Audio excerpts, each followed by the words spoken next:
योगेशला त्याची आई म्हणत होती की अरे इतके दिवस झालेत, तुझ्या बायकोला काही आराम पडत नाहीये. काहीतरी कर बाबा. एवढी तरणी-ताठी पोर अशी अंथरुणाला खिळलेली बघवत नाही रे. परत पदरात एक लहान मुलगी आहे. तिचा तरी काही विचार कर. अगं आई, डॉक्टर जसं म्हणतात तसं सगळं तर आपण करतो आहोतच. आपल्याला त्यातलं काय समजतंय? बरं 2 डॉक्टर पण बदलून झालेत. आता आणखी काय करू ते तूच सांग. योगेश म्हणाला. मी सांगेन तसं करशील का? आई विनवणीच्या स्वरात म्हणाली. आई, अगं असं का म्हणतेस? तू काही म्हटलंस आणि मी नकार दिला असं कधी झालंय का? योगेश दुखावल्या स्वरात म्हणाला. नाही रे, पण तुम्ही शिकलेले लोक, बँकेत ऑफिसर, आमच्या जुन्या गोष्टी ऐकाल का याचाच विचार येतो मनात, म्हणून. आई म्हणाली. तू असा विचार करूच नकोस. अगं प्रियासाठी मी सगळं करायला तयार आहे. सांग तू. योगेशने आईला खात्री दिली. मला असं वाटतं की तू एकदा शेगावला दर्शनाला जाऊन यावंस. प्रियाच्या प्रकृतीला उतार पडायचा असेल तर तो आता गजाननाच्याच कृपेने पडेल. माझी खात्री आहे. योगेशची आई म्हणाली. ठीक आहे आई, तू म्हणतेस तर तसं करू. असं म्हणून योगेश बँकेत गेला. संध्याकाळी घरी आल्यावर योगेश आईला म्हणाला की परवा सकाळी छत्तीसगड एक्सप्रेसने नागपूरला जातो. मावशीला भेटतो आणि रात्रीच्या सेवाग्राम एक्सप्रेसने शेगावला जातो. पहाटे पोहोचल्यावर दर्शन करून अकोल्याला काकांच्याकडे जाईन आणि रात्रीची गाडी पकडून सरळ बिलासपूरला वापस. असा प्रोग्राम ठरवला आहे. जातोच आहे तर मावशी आणि काकांची भेट पण होऊन जाईल. तुला काय वाटतं? ठीकच आहे. 2च दिवसांचा प्रश्न आहे. मी बघेन प्रियाकडे, तू काळजी नको करूस. जरूर वाटली तर शेजारचा विनय आहेच, आई म्हणाली. निघायच्या दिवशी योगेशची 8 वर्षांची मुलगी नीता हट्ट धरून बसली. तिला पण योगेश बरोबर जायचं होतं. खूप समजावून सुद्धा ती हट्ट सोडेना. तेव्हा योगेश म्हणाला की ठीक आहे आई, घेऊन जातो मी हिला. आणि तो आणि नीता शेगावला जायला निघाले. नागपूरला मावशीकडे पोहोचल्यावर सुद्धा योगेशने नीताला पुन्हा एकदा विचारलं की मावशीकडे थांबतेस का? पण नीताने नाही म्हणून सांगितलं. मग दोघे रात्रीच्या सेवाग्राम एक्सप्रेसमध्ये बसले. S5 मध्ये रिझर्वेशन होतं. प्रवास सुरू झाला. नीताच्या आठवणीतला हा पहिलाच प्रवास होता. त्यामुळे तिला सगळीच गंमत वाटत होती. तिला मुळीच झोप येत नव्हती आणि तिचे अखंड प्रश्न चालू होते. त्या प्रश्नांना उत्तर देता देता योगेशला पुरेवाट होत होती. रात्री 1:30 वाजता गाडी बडनेरा स्टेशनवर आली. योगेशला चहा प्यायची तलफ आली म्हणून त्यांनी नीताला सांगितलं, नीता, मी चहा पिऊन येतो आहे. जागेवरून हलू नकोस, इथेच बसून राहा. नीताने मान डोलावली. शेजारच्या काकूंना सांगून योगेश खाली उतरला. तो चहा पितच होता की दुसऱ्या प्लॅटफॉर्मवर पण उभी असलेली गाडी सुरू झाली. योगेशला वाटलं की त्याचीच गाडी सुरू झाली. समोरच S5 डबा होता. त्यात योगेश चढला. थंड वारा येत होता म्हणून थोडा वेळ दारातच उभा राहिला आणि मग आतमध्ये आपल्या सीटवर गेला. सीटवर भलतीच लोक बसलेली दिसली. योगेशला वाटलं की बडनेरा स्टेशनवर हे लोक चढले असतील. पण मग नीता कुठे आहे?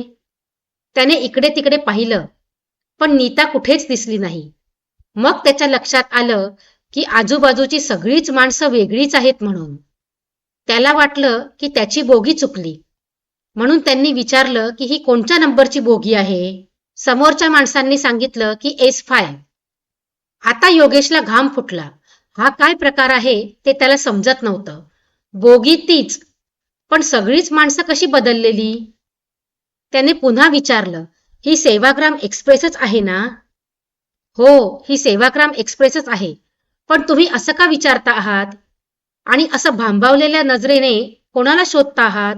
काय झालं आहे? समोरच्या माणसांनी विचारलं. मी आणि माझी 8 वर्षांची मुलगी शेगावला जात होतो. मी बडनेऱ्याला चहा प्यायला उतरलो आणि बघा काय झालं. सगळंच कसं बदललं. योगेश आता जवळजवळ रडायच्या बेतात होता. अहो, तुम्ही चुकीच्या गाडीत बसले आहात. ही गाडी नागपूरला चालली आहे. समोरच्या माणसांनी माहिती पुरवली.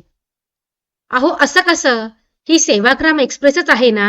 योगेश म्हणाला. आता माझ्या लक्षात आलं आहे.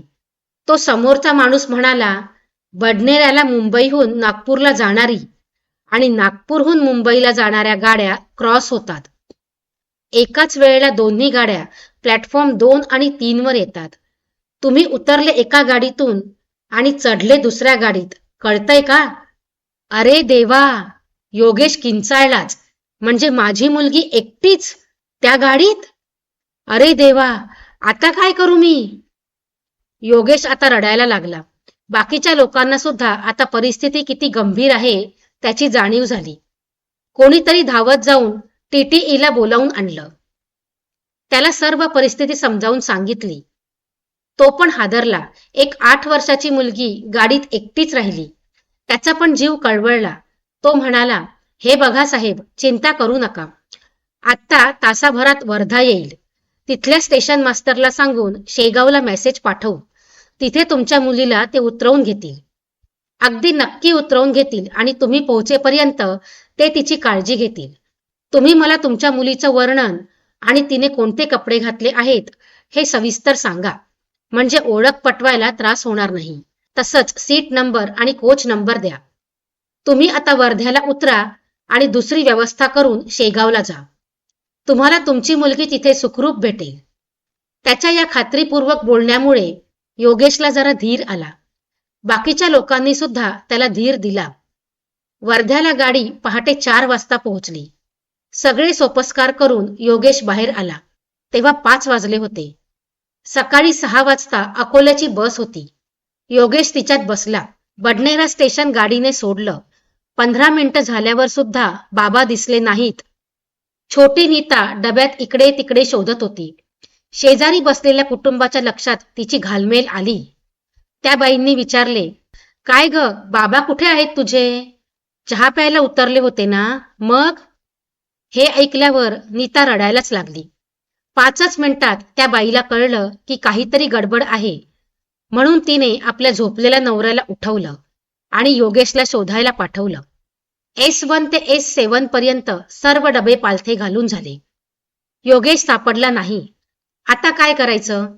सुनंदाबाईंना आणि त्यांच्या नवऱ्याला प्रश्न पडला. मुलीची जात, जेमतेम 8 वर्षांचं वय, असंच वाऱ्यावर कसं सोडणार? त्यांनी नवऱ्याकडे पाहिलं. तोही गोंधळला होता. बरं, मुलगी गोरी, नाकी डोळी, तरतरीत होती. तिला एकटीला सोडलं तर ती संकटात सापडू शकली असती. सुनंदाबाई आपल्या नवऱ्याला म्हणाल्या, आपण हिला आपल्याबरोबर घेऊन जाऊ. कदाचित हिच्या वडिलांची गाडी चुकली असेल आणि ते बडनेऱ्यालाच राहिले असतील, तर ते मागच्या गाडीने शेगावला येतील. तसेही आपण दिवसभर मंदिरात राहणार आहोत, तर त्यांची भेट होऊनच जाईल. बाकी गजानन समर्थ आहेत.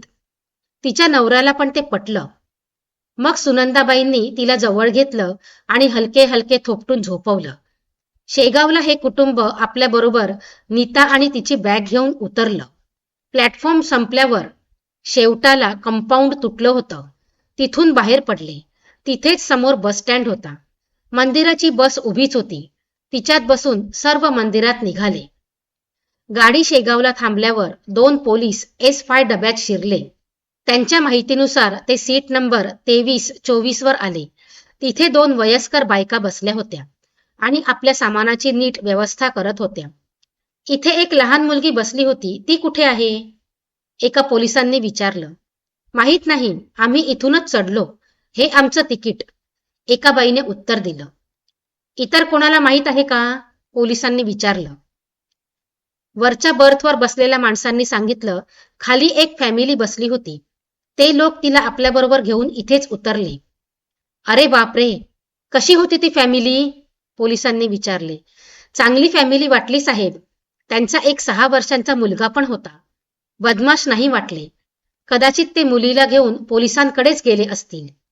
वरच्या बर्थवरचा माणूस म्हणाला. तसं असेल तर ठीकच आहे, असं म्हणून पोलीस चालले गेले. तिथून ते स्टेशनवरच्या पोलीस चौकीत गेले आणि त्यांना सांगून ते स्टेशन मास्टरच्या ऑफिसमध्ये गेले. तोपर्यंत गेटवर असलेला तिकीट चेकर पण आला होता. कोणालाच ती मुलगी सापडली नव्हती. आता परिस्थिती गंभीर झाली होती. स्टेशन मास्तरला घाम फुटला होता. याची चौकशी होऊ शकली असती आणि हलगर्जीपणाचा ठपका त्यांच्यावर बसला असता. साहेब, तिकीट चेकर म्हणाला, बरेच लोक तुटलेल्या कंपाऊंड मधून जातात, चटकन बस मिळते म्हणून. तसेच हे लोक गेले असतील तर मंदिरात सापडतील. आपल्याला मंदिरात शोध घ्यायला हवा. पोलिसांनाही ते पटलं.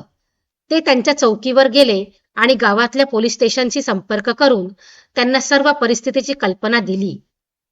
त्यानंतर सिटी पोलीस स्टेशनने मंदिरात 2 साध्या वेशातले पोलीस ताबडतोब पाठवले आणि त्यांना सांगितलं की मंदिरातल्या चौकीवर जाऊन त्यांना पण बरोबर घ्या. सुनंदाबाई आणि त्यांचं कुटुंब सरळ देवळात गेलंच नाही. देवळाच्या शेजारीच थोड्या अंतरावर त्यांच्या ओळखीचे कोणी राहत होते त्यांच्याकडे गेले. सगळ्यांनी तिथे आपापल्या आंघोळी वगैरे आटोपल्या. सुनंदाबाईंना मुलगा होता, त्यामुळे त्यांची मुलीची हौस त्या नीतावर भागवून घेत होत्या. त्या नीतामध्ये इतक्या गुंतून गेल्या होत्या की जणू काही ती त्यांचीच मुलगी होती. त्यांनी तिला छान न्हायला घातलं आणि केस छान विंचरून त्याचा पोनीटेल बांधला आणि वरतून तिचाच हेअरबँड लावला.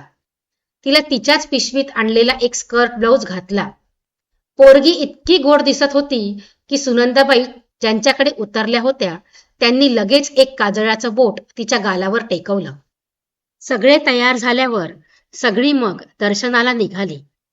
दर्शन वगैरे आटोपून मग सुनंदाबाई जरा 2 अध्याय वाचायला बसल्या. तेही झाल्यावर मग सगळे व्हरांड्यात येऊन योगेशची वाट पाहत बसले. योगेशची बस अकोल्याला सकाळी 10 वाजता पोहोचली. चौकशी केल्यावर कळले की दर अर्ध्या तासांनी शेगावची बस आहे, पण 5च मिनिटापूर्वी गेली. आता अर्धा तास थांबावं लागणार होतं. मग योगेशने चहा नाश्ता उरकून घेतला आणि 10:30च्या बसमध्ये बसला. रस्ता एकेरी होता. समोरून बस आली की दोन्ही बसेसना रस्त्याच्या खाली उतरण्या वाचून काही पर्याय नसतो अशा रस्त्यांवर. आणि हे नेहमीचं होतं, यात काही विशेष नव्हतं.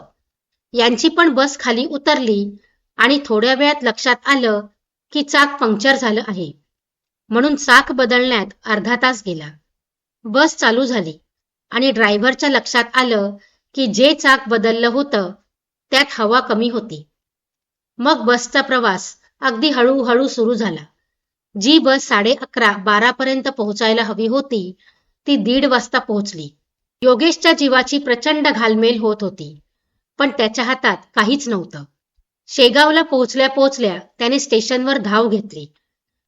तिथे त्याला जे कळलं त्यांनी तो सरदच झाला. आत्तापर्यंत त्यांनी किमान 1,00,000 वेळा तरी गजाननाचा जप केला असेल. तो तसाच मंदिरात जायला रिक्षात बसला.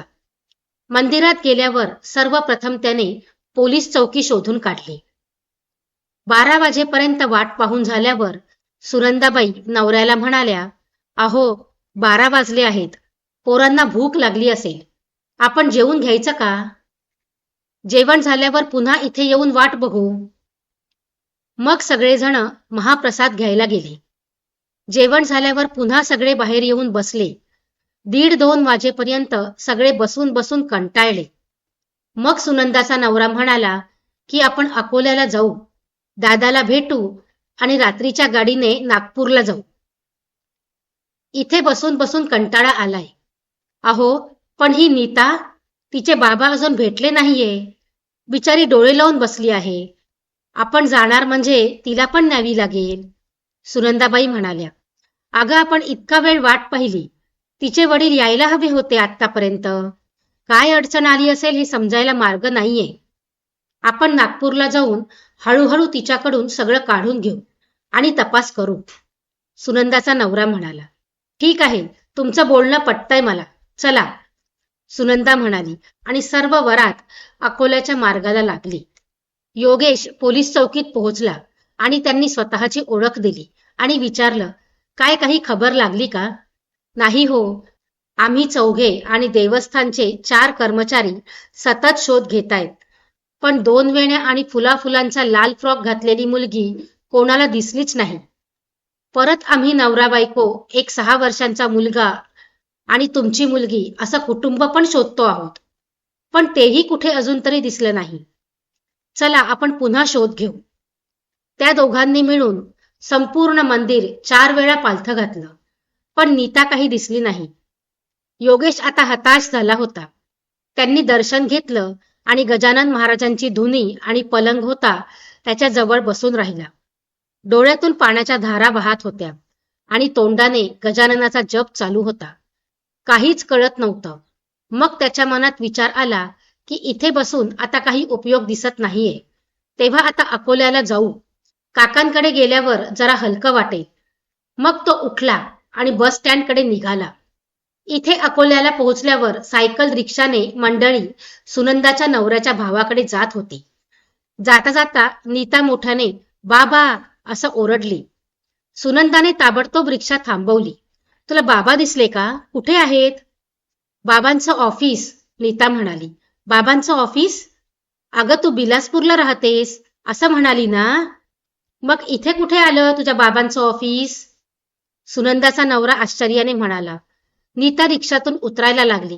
अगं कुठे चालली तू? सुनंदाबाई म्हणाल्या. पण तोपर्यंत नीता रिक्षातून उतरून धावत त्या इमारतीसमोर पोहोचली पण होती. इमारतीवर स्टेट बँक ऑफ इंडियाची मोठी पाटी होती आणि त्याच्यावर मोठा निळा गोल आणि त्यावर किल्लीची खाच असलेलं चित्र होतं. नीता त्याच चित्राकडे बोट दाखवत होती. सुनंदाचा नवरा एकदा तिच्याकडे आणि एकदा त्या लोगोकडे बघत होता. मग त्याच्या लक्षात आलं. त्यांनी नीताला विचारलं, तुझ्या बाबांच्या ऑफिसवर अशीच पाटी आहे का? हो, नीता म्हणाली. मग रिक्षा सोडून सगळे बँकेत शिरले. बँकेचं टायमिंग तोपर्यंत संपलं होतं, त्यामुळे वॉचमॅनने त्यांना अडवलं. बँक बंद झाली आहे, वॉचमॅन म्हणाला. आम्हाला वेगळंच काम आहे, मॅनेजर साहेबांना भेटायचं आहे, सुनंदाचा नवरा बोलला. तो थोडे आढेवेढे घेत होता, पण फॅमिली बघून त्यांनी त्यांना सोडलं.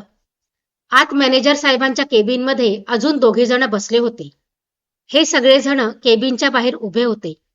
त्यांना काचेतून पाहिल्यावर मॅनेजर साहेबांनी त्यांना आत बोलावलं. काय काम आहे? साहेब, ही मुलगी हरवली आहे. तुम्ही जर थोडी मदत केलीत तर या पोरीच्या वडिलांचा पत्ता लागू शकेल, सुनंदाचा नवरा म्हणाला. काय प्रकार आहे हा? साहेबांच्या समोर बसलेल्या माणसांनी विचारलं. आणि आमच्याकडून कुठल्या मदतीची अपेक्षा आहे तुम्हाला? साहेब, 5 मिनिटं द्या, सर्व सांगतो, सुनंदाचा नवरा म्हणाला. मग सुनंदाच्या नवऱ्याने सर्व कथा सांगितली आणि म्हणाला, साहेब, ही मुलगी तुमच्या बँकेचा जो लोगो आहे त्याकडे बोट दाखवून म्हणाली की हे माझ्या बाबांचं ऑफिस आहे. याचा अर्थ आम्ही असा लावला की हिचे वडील स्टेट बँकेत आहेत, म्हणून आम्ही तुमच्याकडे आलो. संपूर्ण कहाणी ऐकल्यावर सगळ्यांची मन हेलावलं. साहेबांनी त्यांच्यासाठी खुर्च्या मागवल्या आणि चहा पण सांगितला. साहेब म्हणाले, आता ट्रंक कॉल लावला तर तो मिळेल की नाही याची शक्यता कमीच आहे. ही साधारण 30 ते 35 वर्षांपूर्वीची गोष्ट आहे. त्यावेळेस एसटीडी तर नव्हतेच, पण दुसऱ्या गावात फोन करायचा तर ट्रंक कॉल लावायला लागायचा आणि ट्रंक कॉल सुद्धा लागायला 10-10 तास लागायचे. मग काय करायचं? साहेब, तो समोर बसलेला माणूस म्हणाला, लाइटनिंग कॉल लावा साहेब. अरे पण त्याला खूप खर्च येतो, बँक देईल का? ऑडिट ऑब्जेक्शन आलं तर काय उत्तर द्यायचं? साहेब, तेव्हाचं तेव्हा बघू, आता विचार करायला वेळ नाहीये. ठीक आहे, असं म्हणून साहेबांनी बिलासपूरच्या मेन ब्रँचमध्ये कॉल लावला. बिलासपूरला आपल्या बँकेत कोणी योगेश देशपांडे नावाचे गृहस्थ काम करतात का? हो, SECL ब्रँचमध्ये काम करतात, ब्रँच मॅनेजर आहेत. का? काय झालं? ते 2 दिवस सुट्टीवर आहेत. ते त्यांच्या छोट्या मुलीला घेऊन शेगावला चालले होते, पण त्यांची चुकामुक झाली. आता ही मुलगी आमच्या ब्रँचमध्ये SBIचा लोगो ओळखून आली आहे. आता आम्ही त्याची काळजी घेऊ. तुम्ही ते बिलासपूरला आल्यावर त्यांना सांगा की मुलगी सुखरूप आहे म्हणून, अकोल्याचा मॅनेजर म्हणाला. योगेश अकोल्याला उतरला. रिक्षाने त्याच्या काकांकडे जात असताना त्याला स्टेट बँक लागली. त्यांनी रिक्षा थांबवली आणि बँकेत शिरला. तो विचार करत होता की मॅनेजरला सांगून बिलासपूरला निरोप देता येईल म्हणून. तो बँकेत शिरला आणि नीताचं त्यांच्याकडे लक्ष गेलं. ती जोरात बाबा बाबा म्हणून ओरडली आणि धावत जाऊन योगेशला बिलगली. योगेश तिथेच खाली जमिनीवर बसला आणि नीताला घट्ट पकडलं. दोघांच्याही डोळ्यांना धारा लागल्या होत्या आणि त्यांना पाहून बँकेतल्या प्रत्येकाचे डोळे ओले झाले नसते तरच नवल.